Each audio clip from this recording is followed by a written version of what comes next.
After today, she belongs to the agreement, her stepfather said, and Mara Bell finally understood why he had made her wear the clean apron. Not the stained one from the diner. The clean one. The one with her name tag pinned straight over her heart. Her cracked old phone was recording inside the pocket, warm against her ribs, while the black fountain pen waited on the walnut table beside a contract that priced her silence in dollars. 3 hours earlier, Mara had been balancing a tray of black coffee and cherry pie under the flickering blue light of Bellamy's diner, smiling at men who snapped their fingers instead of saying her name. Her feet hurt. Her wrist still carried a faint bruise from where her stepfather, Dale, had grabbed her that morning and called it guidance. The diner smelled of burnt sugar, fryer oil, and raincoats drying on metal hooks. She knew every table by its damage. The booth with the torn vinyl, the counter stool that leaned left, the register drawer that stuck unless you hit it once with your palm. She also knew Dale never came to pick her up unless he wanted something. He stood near the front window in his church coat, smiling like a man waiting outside a school recital. "You look tired, sweetheart," he said, soft enough for the cashier to think he was kind. His eyes moved from her apron to her hips, then to the tip jar. "Big night. Need you to sign a family paper." Mara dried her hand slowly. "What paper?" "Adult language," he said with a little laugh. "You wouldn't like it." That was when she slipped her old phone from the charging shelf and pressed record before putting it in her apron pocket. Not because she knew everything, because she had learned that men like Dale became honest only when they thought no one important was listening. The casino sat 12 blocks away, all mirrored glass and gold light, the kind of place where poor people entered through service doors and rich men entered like weather. Dale walked half a step behind her, close enough that she could feel his hand hovering near her elbow without touching it. In the private room behind the high-limit tables, 3 men waited, a lawyer with silver glasses, an old lender with liver-spotted hands, and a casino manager holding a key card like a small weapon. Nobody offered Mara a chair. The lawyer turned the contract toward Dale, not her. "We've prepared the transfer cleanly," he said. "No unnecessary distress." Dale smiled. "Mara understands responsibility." Mara looked down. Her name was printed in the first paragraph, not as borrower, not as witness, but as subject. Her throat tightened, but her hands stayed still on the edge of the tray she had carried in like proof she belonged beneath them. Then the door opened. Victor Moretti entered without hurry, black suit, no tie. 2 men behind him who made the room smaller just by standing in it. The lawyer rose too quickly. Dale's smile sharpened. "Mr. Moretti, thank you for coming." Victor did not look at the contract first. He looked at Mara's apron, her name tag, the way her thumb pressed against the pocket where the phone hid. His voice was low. "Who told her to stand there?" No one answered. Silence moved through the room like a blade being drawn. Then Mara saw it. On the contract, beside her printed name, someone had already forged her signature in blue ink. The forged signature did not make Mara gasp. That was what made Victor look twice. Most people reacted to betrayal with noise. Mara went still, the kind of stillness learned in kitchens when plates shattered and managers looked for someone cheap enough to blame. The lawyer adjusted his silver glasses. "A preliminary authorization," he said, smiling as if he had found a gentle word for a dirty thing. "Miss Bell has signed similar documents before." "Many times," Dale added, laying a warm hand on the back of Mara's chair, though she was not sitting in it. "She gets overwhelmed by formal language. I help keep her life manageable." Mara looked at the paper, then at the clock above the liquor cabinet. 10:17 p.m. She remembered because the diner's dishwasher had coughed steam at 7:14, right when Dale walked in. 3 hours and 3 minutes ago. Too short for a contract this thick to be printed, notarized, scanned, and signed unless someone had prepared it before she ever agreed to come. "May I read every page?" she asked. The old lender gave a soft laugh through his nose. The casino manager looked away, pretending to check the key card in his palm. The lawyer folded his hands. "Sweetheart, this is not a school assignment. These documents protect everyone." Mara's thumb brushed the cracked phone inside her apron pocket. "Then write that I was denied access." The room changed. Not loudly. The air simply lost warmth. Victor's eyes moved from Mara to the lawyer, then to the contract's bottom margin where a tiny print code showed the time of revision. "Give her the pages," he said. The lawyer's smile stayed alive, but only by force. He slid the contract toward Mara one page at a time, never letting go of the corner. She saw the first wrong thing on page 2. Her address was not the apartment where she currently lived, but the basement room she had left 6 months ago after Dale changed the lock. Page 4 listed her employer as Bellamy's Diner, but her shift log had been changed. It said she clocked out at 6:30, not 9:02. Page 7 had a witness name she recognized from a voicemail that vanished from her phone last week. A woman's voice. Polite. Cold. Miss Bell, this is about your family obligation. Mara had replayed the empty notification 10 times before it deleted itself. This witness called me, Mara said. I never called her back. Dale sighed, soft and wounded. She does this. She builds stories from stress. The lawyer turned to Victor. There is also a medical history we can provide if needed. Anxiety episodes. Confusion under pressure. We are trying to avoid embarrassing her. Victor did not blink. How generous. Dale's hand tightened on the chair. Mara saw the casino manager slide the second key card half an inch under a black leather folder. Not the one he had used to lock the room. A different card. White edge. Gold stripe. Room access, not office access. She said nothing. She only reached for the coffee receipt clipped beneath the contract stack. 2 coffees. Both purchased at 6:41 p.m. One black. One with oat milk and cinnamon, the way Dale never drank it. Victor saw her eyes stop. What? He asked. Mara lifted the receipt carefully, like it might bleed. Someone met him before he came to get me. The lawyer finally stopped smiling. On the bottom of the receipt, printed under the total, was a table number from Victor's own casino lounge. Table 12, private service, camera disabled. Table 12, private service, camera disabled. The words sat beneath the receipt total like they had been printed there by mistake. But Mara knew restaurants and casinos did not make mistakes on paper unless someone paid for the mistake in advance. She had spent 6 years reading order slips upside down, catching wrong substitutions before rich men could complain, noticing when a regular changed from bourbon to soda because his wife had started checking receipts. Small things told the truth before people did. That lounge closes its private tables at 6, she said. The casino manager's jaw moved once. Not for preferred guests. I served there on New Year's Eve, Mara said. Her voice stayed low, but her fingers tightened around the receipt. Private table 12 doesn't take coffee. It's wine-only service.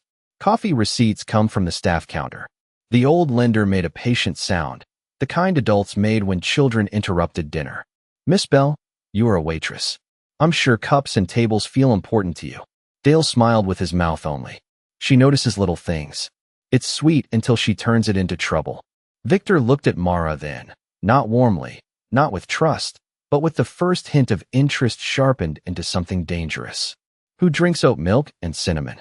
Mara did not answer right away. She looked at the lawyer's hands. Clean nails. Silver pen. No wedding ring. A faint beige crescent of foam had dried on the cuff of his white shirt, almost invisible unless you had spent years wiping coffee off white sleeves before managers saw. He does, she said. The lawyer's smile thinned. That is an imaginative accusation. It isn't an accusation. Mara placed the receipt beside page 2, aligning the corners carefully. It's a receipt. Silence fell again, heavier this time, but not empty. It worked through the room, pressing on the leather chairs, the polished table, the locked door. Victor reached for the contract and turned one page with 2 fingers. Clause 11 waited in the middle of the paper, dressed in calm legal language. Subject has no surviving maternal claim. Mara read it once. Then again. The words did not break her face, but they broke something behind her ribs. Her mother had died with a rosary in one hand and that old pocket watch in the other, whispering through cracked lips. Don't let him sign your name when I'm gone. Mara had thought it was fever. Grief. The last confusing fear of a woman who had spent too long fighting bills and men with nice shoes. Now the same warning was printed in black ink under a casino chandelier. Mara's hand moved to her apron pocket, not the one with the phone, the deeper pocket stitched by her mother after the original seam tore. Inside was the pocket watch, heavy and warm from her body. Dale saw the movement. He did not reach for it. He was smarter than that. He softened. Mara, he said, almost tenderly, your mother would be heartbroken to see you embarrass yourself in front of these people. That was the knife. Not loud, not crude. wrapped in the voice he used at funerals and church potlucks. Mara lifted her eyes. Then why is her name in Appendix C? The lawyer's hand stopped on the folder. The old lender looked toward him too quickly. The casino manager slid the second key card fully under the leather cover, but Victor had already seen it. Appendix C, Victor said. 2 words. The lawyer cleared his throat. A clerical attachment. Standard inheritance language. Read it. Victor's voice did not rise, and somehow that made the command worse. The lawyer opened to the back with the care of a man stepping around broken glass. There, below a line of fine print, was Mara's mother's name, Elena Bell. Beside it was a notarized date from 8 years ago, the year Dale claimed the debt began. Mara pulled the pocket watch free at last.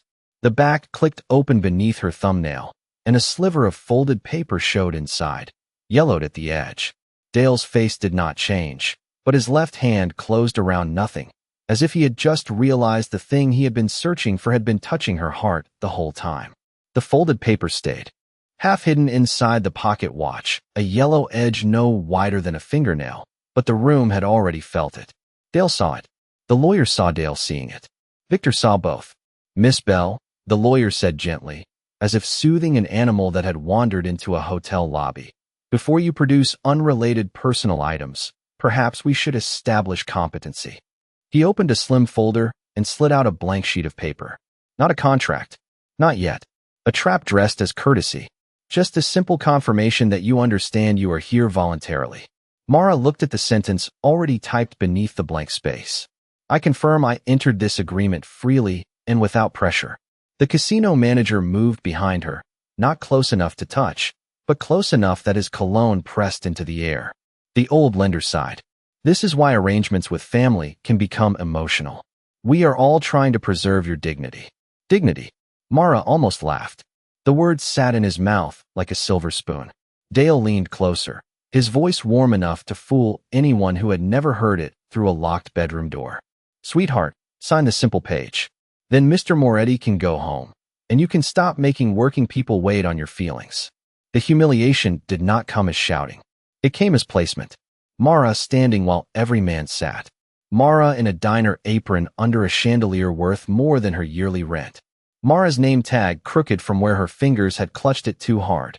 The tray she had carried and still rested on the sideboard with 4 untouched water glasses trembling from the casino's base vibrating through the wall. She reached up and straightened her name tag. Mara Bell. Silver letters on scratch plastic. Then she picked up the coffee receipt from table 12 and laid it beside the voluntary statement. I won't sign a lie. The lawyer's eyes cooled. Refusal will be noted. Good, Mara said. Spell my name right. Victor's gaze did not move, but something in the room tightened around him. He took the blank statement and turned it toward himself. Let her sign something else. The lawyer blinked.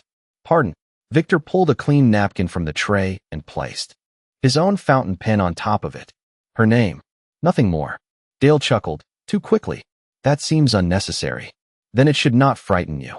The silence after that was so complete Mara could hear the tiny tick of her mother's watch in her palm. She picked up the pen. Her fingers wanted to obey old training. Wrist low, angle fixed, loop the M narrow, make Bell almost unreadable because Dale had once told her poor girls should not take up too much space on paper. She stopped. The pause was small. Half a breath. But Victor saw it. She changed her grip and wrote slowly, deliberately, each letter clear enough to stand alone. Mara Bell. Not the signature on the contract. Not even close. The lawyer recovered first. Stress can alter handwriting. So can fear, Victor said. The casino manager tried to smile. Mr. Moretti, with respect, we do have procedures. The camera in this room is down for maintenance, but the log will confirm everyone arrived appropriately. Victor lifted his eyes. Will it? The manager tapped his key card against his palm. Of course. Dale relaxed by 1 inch, thinking the floor had returned beneath him. The lawyer took back the napkin, but Victor placed 2 fingers on it before he could lift it away. Leave it. Then he looked at the manager's hand. And the other card. The man's polite mask held for 1 second too long. Other card. Mara glanced at the leather folder where he had hidden it. Victor did not. He didn't need to. The one you used before she got here. Dale's smile froze. because the manager had just made the mistake of pretending there was only one key card while its gold-striped corner was still peeking out from under the folder. The gold-striped corner did not move, but every eye in the room moved around it. The casino manager kept his hand flat on the leather folder as if pressure could turn one key card into nothing. Victor waited. He had a way of waiting that made people hear their own breathing and hate the sound. Finally, the manager lifted the folder. The second card lay beneath it, bright and clean, with no scuff marks near the magnetic strip. New, and used by habit. Used for one purpose. Backup access, the manager said. Standard for VIP rooms. Mara looked at the card, then at the tray on the sideboard. For water glasses. For men expected. Not 5. She had not been expected to speak, sit, or matter. She reached into her apron pocket and pulled out the cracked old phone. Dale's face tightened, but he softened it instantly into disappointment. Mara, honey, recording people without consent is exactly the kind of impulsive behavior we discussed with Dr. Havel. The lawyer seized the opening with professional sadness. Mr. Moretti, this is what we were trying to avoid. Miss Bell has a documented history of paranoia under stress. Mara did not look at them. She placed the phone on the table and unlocked it with a thumb that trembled only once. The screen was spiderwebbed from the night Dale threw it against the kitchen wall and told her accidents happened to girls who questioned rent. She opened the recorder. One file sat at the top, still running. Beneath it, an older voicemail remained. Not deleted, not saved, trapped in the gray space phones kept for people too poor to replace them and too careful to trust the cloud. Mara tapped it. A woman's voice filled the room, clipped and polite. Miss Bell, this is North Mercy Records confirming your discharge paperwork from April 3rd has been amended per family authorization. No action is required on your part. The old lender's eyes flicked to the lawyer before he could stop himself. Mara tapped the screen again, pausing the voicemail. April 3rd, she said. I was never at North Mercy on April 3rd. Dale gave a wounded laugh. You see? Confusion. She forgets whole days. That is why family had to step in. Mara reached into the deeper apron pocket, the one with her mother's uneven stitching, and took out a thin strip of plastic curled with age. A hospital bracelet. White once, now cream at the edges. Her name printed in faded blue. Mara Bell.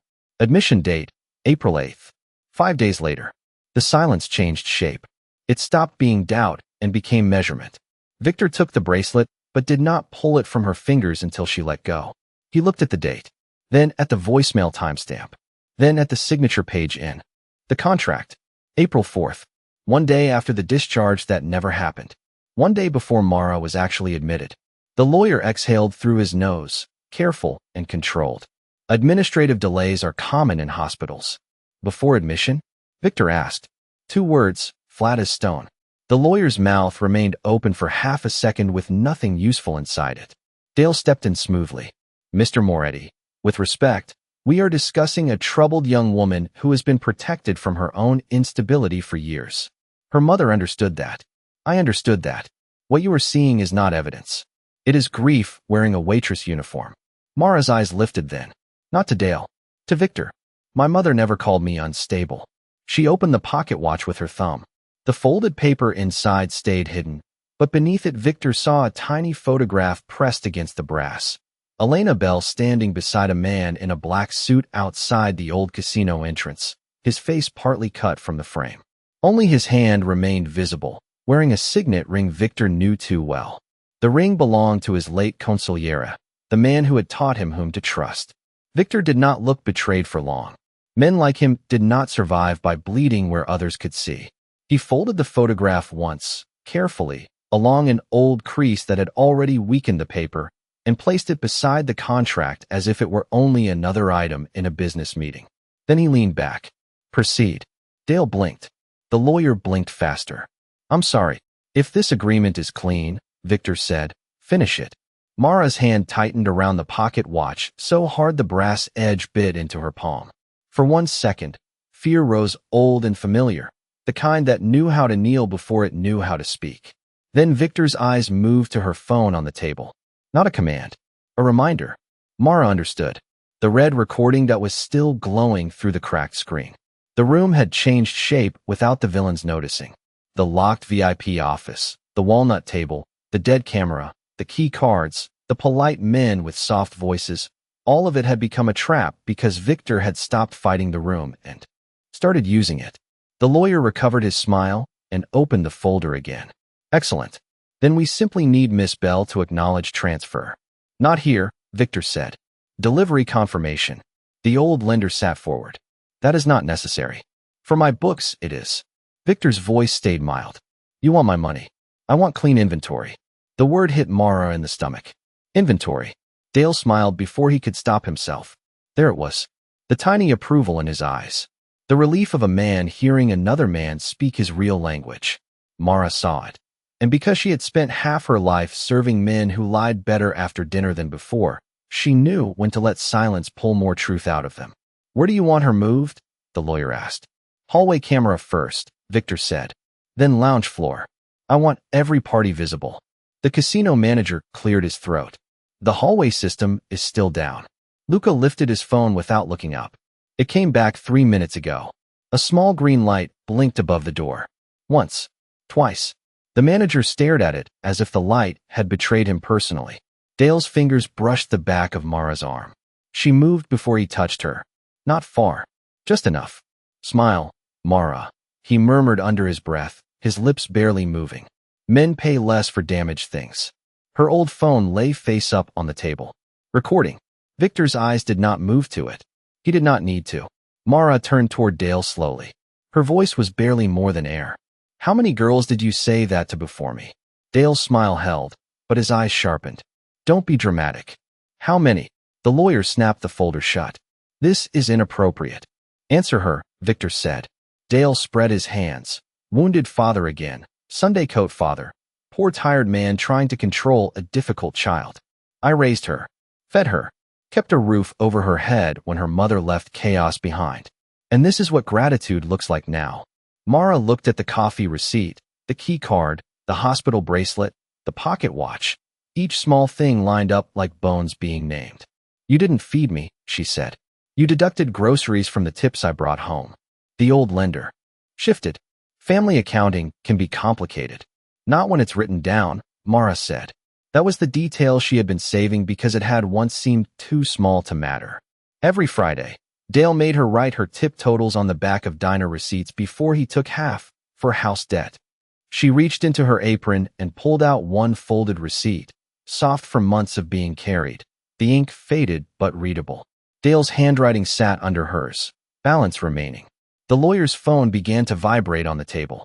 No one touched it. The screen lit up with a text preview from an unsaved number. Do not move her to floor. Boss file exposed. Victor read it upside down.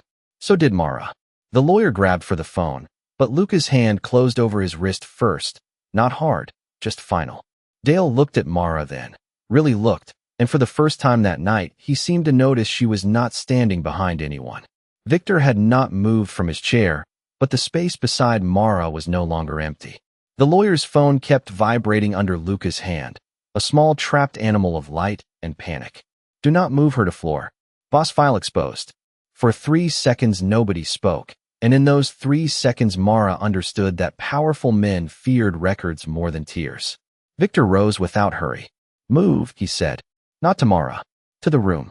The door opened, and the private office emptied into the casino lounge where gold light washed over velvet booths, roulette tables, and the same polished bar where Mara had once served cocktails to men who called her sweetheart without reading her name tag.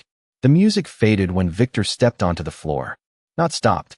Faded, like the building itself had lowered its voice. Guests turned. Dealers froze with cards still between their fingers.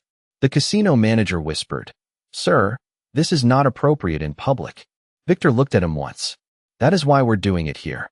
Luca connected his phone to the wall of screens above the lounge. First came the hallway footage. Mara entering at 10:03, Dale behind her, the lawyer already inside, the manager swiping the second key card at 9:52. Then table 12, Dale sitting across from the lawyer at 6:41.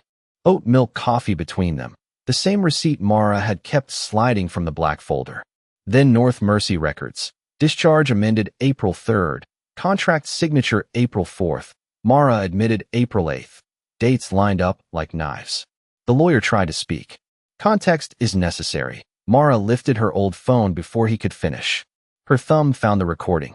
Dale's voice filled the lounge, low and intimate and ugly. Smile, Mara. Men pay less for damaged things. The old lender closed his eyes. Not in shame. In calculation. Victor did not move. But color left his face slowly, not from surprise alone. From recognition.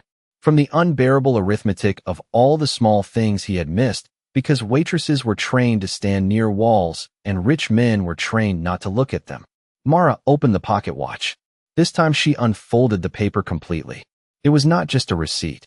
It was a notarized statement from Elena Bell, signed 8 years earlier, naming Salvatore Voss, Dale Mercer, and attorney Alan Price as participants in a debt-for-service scheme operating through casino hospitality accounts. At the bottom, in her mother's careful handwriting, one line had been underlined twice. If I disappear, my daughter is next. Victor reached for the old photograph. The screen magnified it until Salvatore's ring filled the wall behind him. His late mentor. His father's trusted man. The man whose name had opened doors in Victor's house long after he was dead. For the first time all night, Victor could not speak. Mara did. She stepped forward, placed her scratch name tag on top of the torn contract, and said, "My mother tried to tell someone. You all made her sound crazy first." No one laughed. No one called her confused. No one called her dramatic. The room had run out of polite words to hide behind. Victor finally looked at Dale, then at the lawyer, then at the manager whose key card still sat on the table upstairs. He placed the pocket watch, the phone, the hospital bracelet, the receipt, and the contract in one straight line on the bar. His voice came out quiet enough that people leaned in to fear it. "Call my attorney." Victor's attorney arrived before the casino lights came back to their normal brightness. Not a man from the old circle. Not one of Salvatore's ghosts. A woman named Denise Caldwell in a navy suit, with tired eyes and a voice that did not waste syllables. By sunrise, the contract was sealed in an evidence bag. By noon, attorney Alan Price had been removed from every account tied to Victor's businesses. By the end of the week, North Mercy opened an internal investigation into amended records. The casino manager was fired under board supervision, and Dale Mercer stood in a courthouse hallway without his church coat. Blinking like daylight had become a punishment. None of it happened with shouting. That was the part Mara remembered most. The quiet. The official quiet of stamps, signatures, subpoenas, corrected files. Her name appeared in the record as Mara Bell, not subject, not dependent, not service rights. The hospital amended her chart. The false anxiety note was marked fraudulent. The loan was declared paid in full by Elena Bell 8 years earlier. The tips Dale had taken from Mara for house debt were calculated from diner receipts she had kept in shoeboxes under her bed, and a judge ordered restitution. Victor paid for none of that with pity. He paid lawyers, auditors, and investigators to make the truth stand upright where everyone could see it. 3 months later, Mara returned to the casino lounge through the front entrance. She wore a clean white blouse, dark slacks, and the same scratch name tag pinned to her chest, but beneath her name someone had added a new line, hospitality rights advocate. She had asked for that wording herself. Not queen, not rescued girl. Advocate. Victor waited at table 12, the table that had once hidden a receipt and a lie. There was no folder now. No contract. Only a cup of hot coffee, black, and beside it her mother's pocket watch, repaired, polished, and open. Elena's photograph sat inside a small silver frame, no longer folded, no longer cut to hide the man beside her. The missing half had been recovered from Salvatore's old files and placed next to it, not to honor him, but to stop pretending powerful men vanished when their names became inconvenient. The board approved the fund, Victor said. Legal aid, medical record review, wage theft recovery. Independent. You choose the staff. Mara sat slowly. No one told her where to stand. No one explained adult language to her. Denise had already reviewed every page with her twice, and Mara had read it a third time alone, just because she could. Victor slid a fountain pen across the table. The same black pen from that night. For a second, her hand remembered fear. Wrist low. Name small. Take up less space. Then she changed her grip. Victor noticed, but said nothing. His silence was different now. Not a weapon against her. A shelter around her choice. Mara signed her name slowly, each letter wide enough to breathe. Then she clipped her old phone back into her apron pocket, not because she needed proof anymore, but because it had survived the night she did. Victor looked at the clean name tag, the repaired watch, the hot coffee cooling between them. Anything else? He asked. Mara closed the folder and met his eyes. Yes, she said softly. Call me by my name first. Victor went still, and for once the most feared man in the room had no answer, because the woman everyone had tried to sell had finally been heard.